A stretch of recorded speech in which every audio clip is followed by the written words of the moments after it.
Hey, we're back in France again. I'm loving this. We're coming to the heart of the old French cuisine, Lyon. Lyon's where we're starting. This is really the French sort of haute bourgeois cuisine. You know, saucisson, butter, chicken, cheese, eggs. This is the place. We're going to visit a market. We're going to visit a couple of shops, hit a restaurant or two. A wonderful guy that does artisanal nut oils out there in the Beaujolais region, and a great restaurant called Les Cèpes. Stay tuned.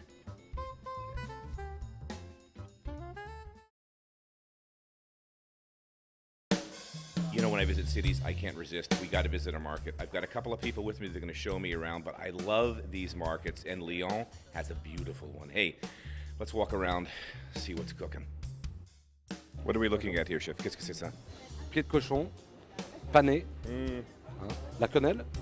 Donc là, tous les quenelles, donc à 100% pur beurre. Typicalement lyonnaise cuisine. Ça, c'est vraiment typiquement lyonnais.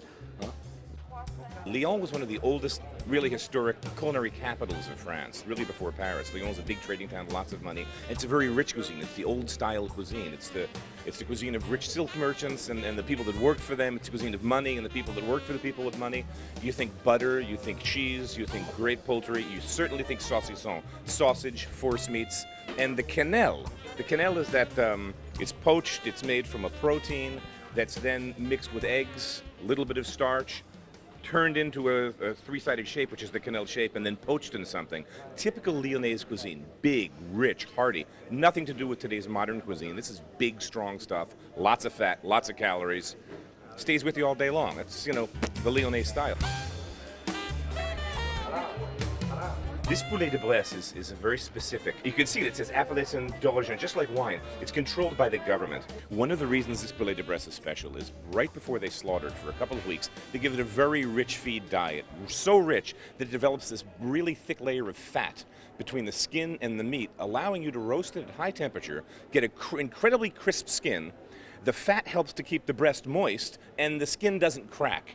You know, in America, sometimes we get great chickens, and we have wonderful birds, free range, but they don't have that fat layer, so when you roast them, if you're not careful, you get cracks in the skin. The skin begins to crack, especially around the breast where there's the least fat. These birds are given this really rich diet, so they've got a lot of fat packed naturally around the breast just to make for something really, really unique. Merci.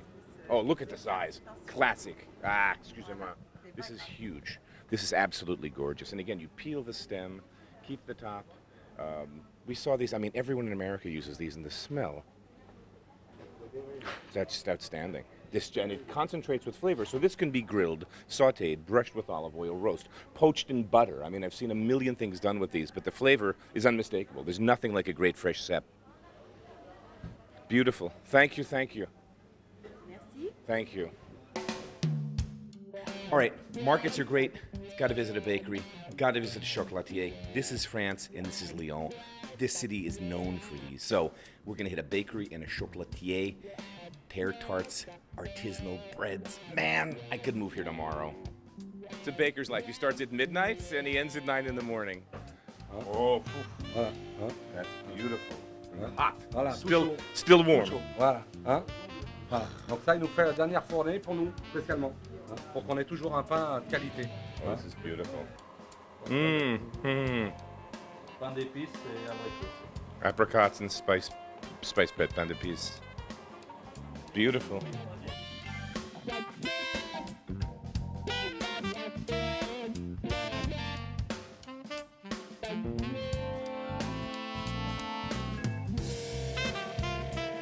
I'm here with Patrick Pommier, who is the chocolatier here. Extraordinary guy. Spent 20 years working in the kitchens with none other than Paul Bocuse, the great 3-star Michelin chef of Lyon fame, maybe one of the most famous French chefs of the century. Patrick, thanks for having us today.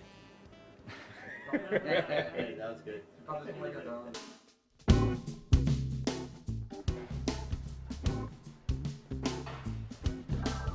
We're in for a treat. We've got the amuse-bouche sitting here. It's a little bit of a tomate mousse made from fresh mussels, and a little bit of pesto in the spoon, topped with some smoked salmon.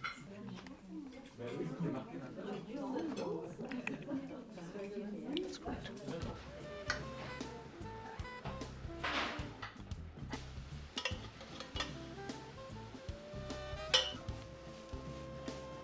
It's amazing in a place like this. I mean, to me, this is the middle of nowhere. Although I can't say that, but it looks like the middle of nowhere. This is a town of population 23. It's like the Twilight Zone. And you come around the corner and you're eating this? I don't know. This is the difference between France and America. There's no restaurant like this in Westchester County, and there's a lot of rich people there. Well, Blue Hill's good, but this is a different story. Anyway, gotta eat, signing off. In this little town of Beaujeu, there lives this guy, this nut oil freak. This guy's the evangelist. Jean-Marc Montigotero is his name. We're gonna meet him and see how he does it. He's the last guy left making these amazing artisanal oils the old-fashioned way. This is the real proud French tradition. He's the last guy left doing it, and the oils are absolutely stunning. You know what I'm saying? We can't ever resist these moments, can we? All right, come on. I've been waiting at least 2 minutes. It's unfiltered. Faut attendre 5 jours pour que l'huile se fasse. To have a perfect oil avant la filtration. Amazing. You're making a roast sesame oil. The whole process, how are you making this oil from the beginning? Chez nous, justement, pour ne pas copier. We don't want to copy sesame made, in China. Right. So we are going to choose white sesame, and then we are going to toasted that sesame, and then press and then filter. We like the oil before filtering. You tell me, we know Ducasse, but you give us a list of the famous chefs in France who are using your oil, 3-star, 2-star Michelin. Famous in France, so Trois Gros, Monsieur Trois Gros. Around the Ducasse, corner. Michel Bras, l'Institut Paul Bocuse. Westermann à Strasbourg. Yeah, they must love it. I mean, you're bringing something to them. They're just, thank you. We've been looking all our lives for this flavor. I mean, it's a blessing to have ingredients because they're just what every chef, it's all we're trying to create is flavor, and you're bringing it to them. Well, there it is.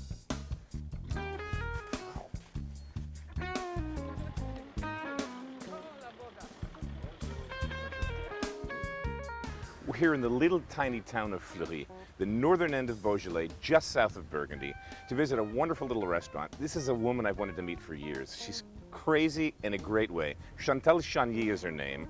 She taught herself how to cook. I'm not going to tell her whole story, otherwise no point watching the show, but from the age of 7, she had a dream she wanted to open a restaurant. At 7, she wanted to be a chef, and she's realized it. Not only that, she earned 2 Michelin stars in 1979, walked away from it all for a bit, came back, and now she's really cooking at her prime. That's the restaurant behind me, Auberge de Cep. Cep means the vine, the root part of the vine, the stem of the vine. She's great. I'm not going to say anything more. We're going to go in and meet her. She'll tell her story, but keep this as a footnote, all you culinary historians. If you know who Kornowski is, the Prince of Cuisine, that's her godfather. Now that's son lineage. Let's go meet her. We get our bread from the baker. You see, it's country bread, really good bread. Look at this texture in there. Look at this. That's what you're going to eat at lunchtime. And yes, it's really, that's well made. Great. Well, It's alive. country bread. Yeah, it's beautiful. And I get the goat cheeses from the top of the hill. From the top of the hill. Yes, There's not many restaurants that can say that. I know. So you see, this is starting to dry, and that's the smell. That I like very much because it's not dry, it's not fresh, it's just in between. Yeah. And that's when that is good. You can have that. You go in the cellar about 10 o'clock in the morning, a piece of Bread. good country bread and a slice of chèvre, fromage de chèvre, and a slice of saucisson, and a good Beaujolais, of course. And so these are fresh, so every day we turn them. You see, like this. I want to preserve this tradition, trying to preserve it with the produce of the region that I present, and that's it. And that's my aim, to please people when they come, and try to do it as long as I can, to preserve things as they were. They can still be if we are strong enough to make them be. So here, you see, I get my frogs alive. Oh. But I am the mad person in France. I think I'm the only restaurant doing that. And you see, they never go on ice. So that's the smaller ones. And when they fry, they get a bit smaller as well. Allez, une pièce salade, une fois 8 escargots francs et un chèvre chaud. Une andouillette épinard gratin et 2 carrés d'agneau tomate gratin.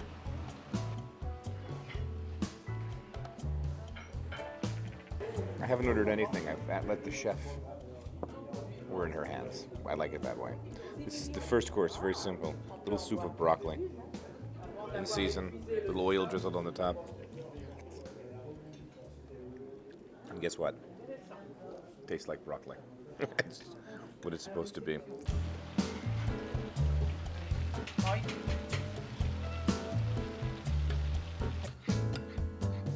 Oh, and this is Cri de Grand Oui. And these are the gorgeous fresh frog legs that we just saw. With some tomate compote, the little tomatoes. I don't know what this is, a little mixed salad, something grated over. It could be fennel or cardoon, but these frog legs smell great. I'm gonna eat them with my fingers, if you don't mind. I don't know how you're supposed to eat these, but I'm going like this.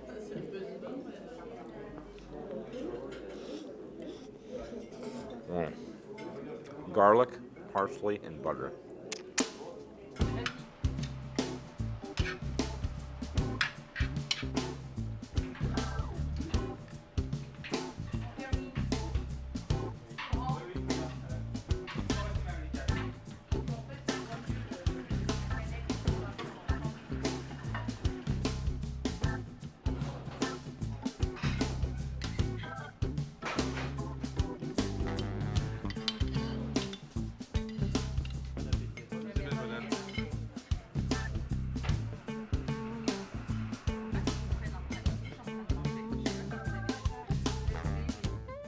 You know, we're in Bourgogne, Beaujolais.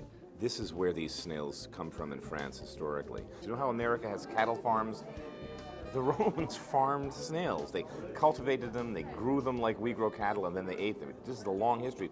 These are really fresh snails that have been purged for probably a week, so they were taken off of what they were eating, which was really, they're vegetarians, taken off of that, purged of that, fed cornmeal, and now we're eating them in the shell, parsley, garlic, traditional. These are superb. 99% of the snails served in restaurants today are neither fresh nor real snails. They're what they call an achatine snail, which comes from the Orient and eats other insects. Just a note, these are extraordinary.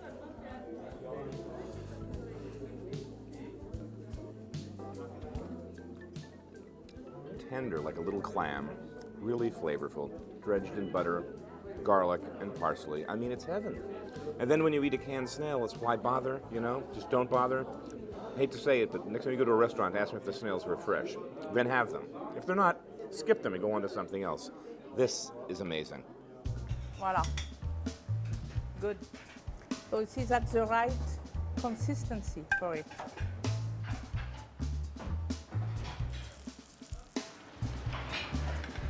That's a kind of sausage made with tripe.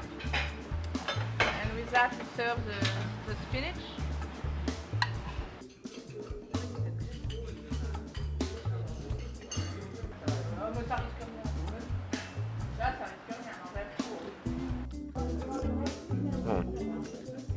It's like a fruit soup, like a chilled fruit soup, just reeking. If we thought we had a lot of fruit in the Beaujolais wine, well, this is the leftover. This is amazing. God, it's good. Oh, bon appetit. Until next time, meet you in my kitchen. What am I gonna cook?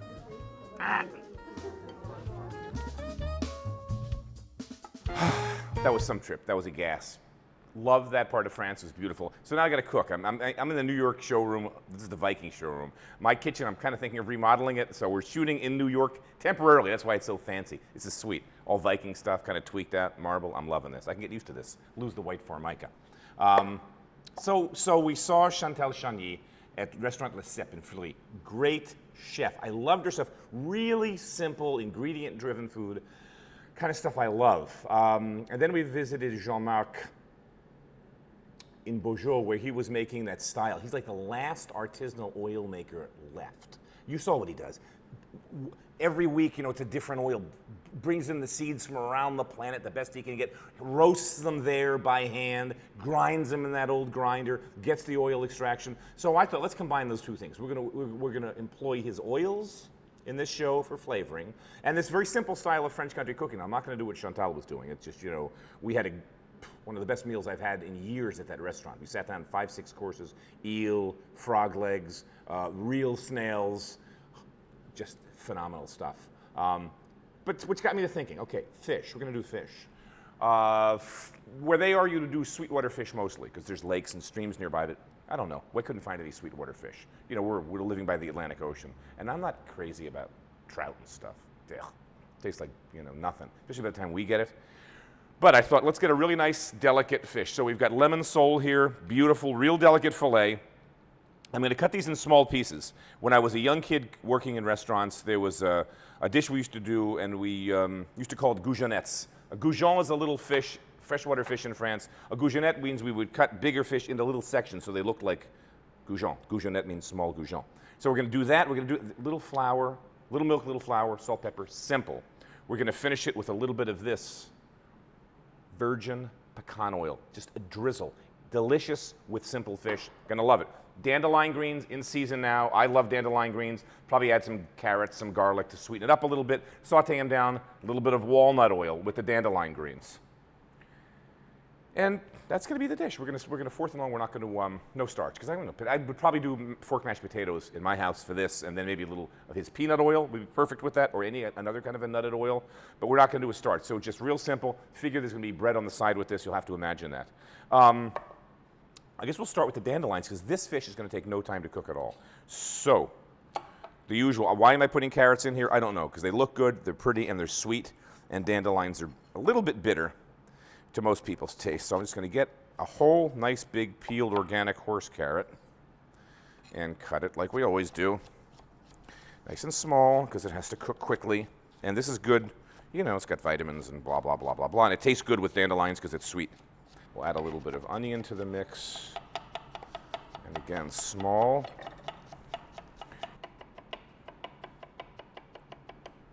All right, reach over at the stove. All right, hot pan, kind of hot, not too hot. We don't want to burn everything here. I'll just go in with, this little vegetable base, which just gives me a nice flat foundation. What the heck? There we go. So had I not cut that up. In go the dandelions. I have a little bit, I spun them, but I only half spun them, because I want a little bit of water left on them after we washed them. So, and we're just going to let them wilt. A little salt in the pan. And they will cook down in no time at all.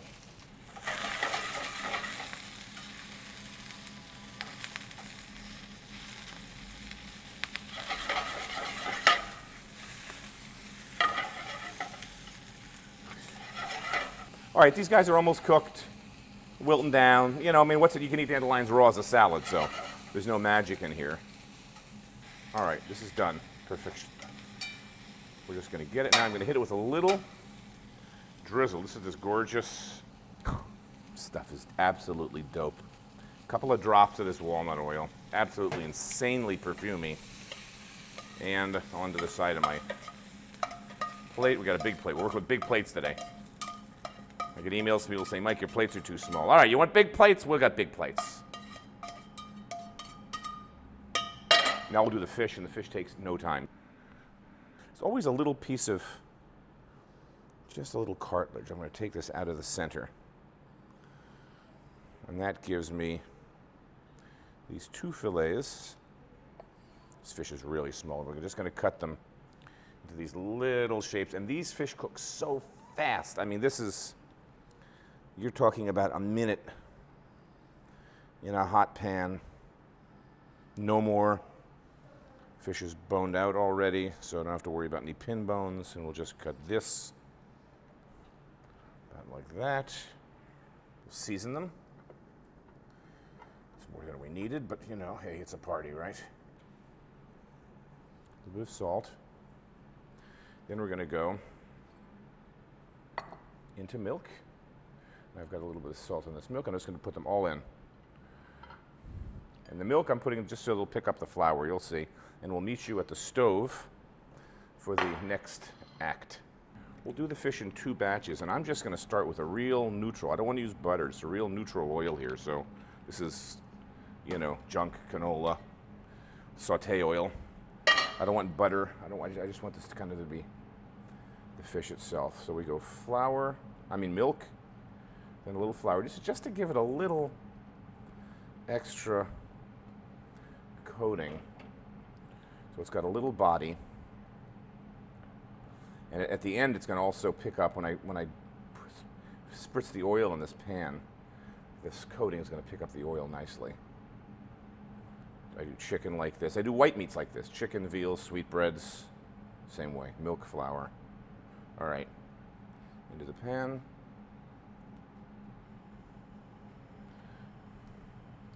Pan's not going to be screaming hot, but hot enough. Drop them in away from us so we don't burn ourselves. Nice non-stick pan so I don't get in any trouble here. A couple more pieces, and at the end we'll probably season this one more time with a little salt on the way out. All right, and then we're just going to let the fish get a little color. Just let that turn a little golden, flip them. By the time these have color and we flip them, they'll basically be 3/4 done. Start to turn them. So a little flip. Perfect. And you can see they get a little crispy. That's the other reason I like. Some restaurants, they use flour. Some places, they use wandra, which is that little, it's like an industrial breading that just gives the fish a little texture. I know Bernardin, they sneak that in on the fish from time to time. I forgot to do this before, but I'm going to finish this with a little chopped parsley, too. I just love chopped parsley with fish and a little squeeze of a lemon section. Fish is cooked. Takes no time. This fish cooks, I think in real time that was a minute. No time at all. Why am I putting it on this? Because I want any oil from that pan to just drain off. Let the big pieces go another 10 seconds. All the little guys are done. All right, got my fish. Get my spatula. Again, this was just to drain a little of that excess oil off of them. And we'll just, the real delicate, these fillets. Here, I don't even want to carry them that far. Smells good. We'll just arrange them on the plate in some kind of an artful fashion. That's artful enough for me. We'll drizzle them with just a little bit of this. My thumb over this, just a drizzle. Yeah, this stuff is so concentrated, so perfumed, that's plenty, just like that. A little bit of parsley, because we love parsley with fish.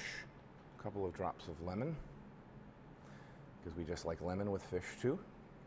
And that, folks, we're gonna eat it. We're gonna eat that, but not yet. I want to get a big piece, because this is gonna be the moistest one. A little bit of that oil. Fish just flakes apart. I haven't had lunch today.